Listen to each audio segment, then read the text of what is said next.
need a high-end designer or a lot of money to get a luxe look. Be your own interior designer.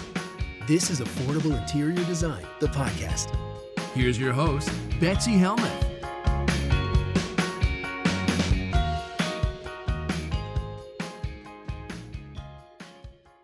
Next question comes from Cambridge, Massachusetts, and Sue is writing in. She writes, "Hi, I've been looking for a velvet bed. They all seem to be low profile, like this one from Wayfair. While I like the look, I also like to use the under bed storage space. If I find a higher bed, are bed skirts out of style? I see these two kinds of bed skirts the most. Will it look out of touch? These are from Pottery Barn, and I can't decide which to buy." All right, so yes, bed skirts are not ideal. Bed skirts do look dated. Bed skirts are problematic because they're a little schlumpy, dumpy. They're just not contemporary. And so in a contemporary space, I don't tend to use them. Now, if I'm designing in a traditional space or even a transitional space, they could work with that style quite well. But with this kind of contemporary bed that you're showing me that has clean lines, it does have the tufting, but it's very linear, very sleek. I just worry that a bed skirt is going to look weird.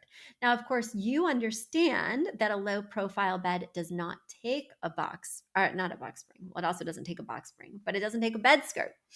If you need a bed skirt, and I do think you absolutely need a bed skirt if you've got a metal bed frame and have just attached a headboard to it, but don't have like the actual base of the bed, right? So if you have a metal bed frame, you absolutely need a bed skirt.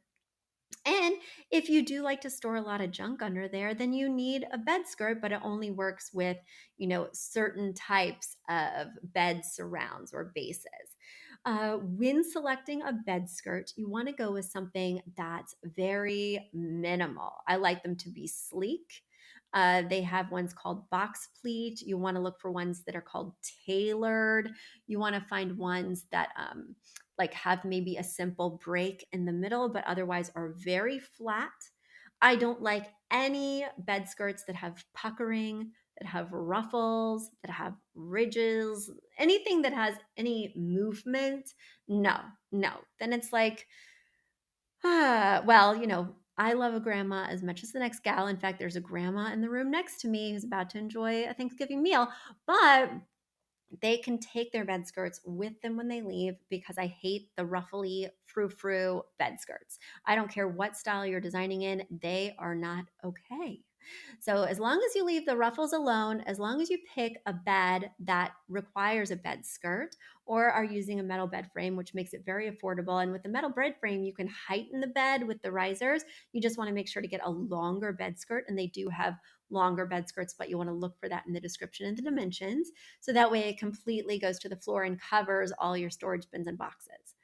And let me just remind you, Sue, even though I'm sure you remember, then when we put storage under our bed, according to feng shui, the energy from what's ever under our bed comes up through the mattress and impacts our sleep.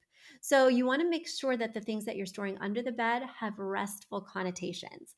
No back taxes, no high school homework. This is the perfect place for off-season clothes or for skis, things that have either restful or positive connotations for you rather than things that maybe are stressful or chaotic.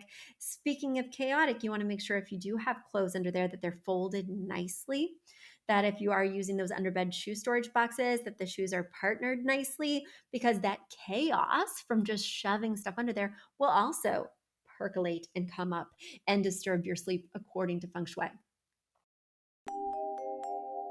A big thank you to Aton and the Embassy who wrote our theme song. A shout out to Catherine Heller who owns the podcast shop and is our editor extraordinaire. We also want to thank Ginny Sunasan and her team at the Savvy Podcast Agency for their help with our social, our YouTube channel, and so much more. We also want to thank Uploft, which is our parent company who supports this podcast. And lastly, we owe a huge debt of gratitude to you. Thank you so much for tuning in and for all your support.